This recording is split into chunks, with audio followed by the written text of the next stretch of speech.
Hi hello welcome back to our channel. ఇది వచ్చేసి ఏంటి ఏంటి అని చూస్తున్నారా? ఇది వచ్చేసి మన కరీంనగర్లో అయితే ఇగో 80% ఆఫ్ జ్యువెలరీ అయితే నడుస్తుందండి. మన ఆడవాళ్ళకు జ్యువెలరీ అంటే ఇష్టమే కదండి.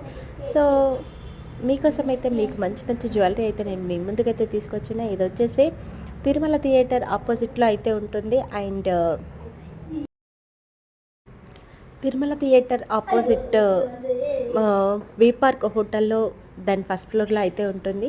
సో మీ అందరు వెళ్ళి చెక్ చేయండి. అండ్ మీకు నచ్చిన జ్యువెలరీ అయితే మీరు తీసుకొని ఆనందించండి. ఇదే అండి నా చిన్న మెసేజ్ మీ అందరికీ ఇవ్వాలి అనేసి. ఇది వచ్చేసి 29-30 ఫస్ట్ వరకు అయితే ఉంటుంది ఈ సేల్ వచ్చేసి. సో మీ అందరు వెళ్ళి తీసుకోండి, హ్యాపీగా ఎంజాయ్ చేయండి. బాయ్ అండి. ఈ వీడియో అందరికీ చూస్తే కనుక లైక్ చేయండి, షేర్ చేయండి, సబ్స్క్రైబ్ చేసి లైక్, షేర్, కామెంట్.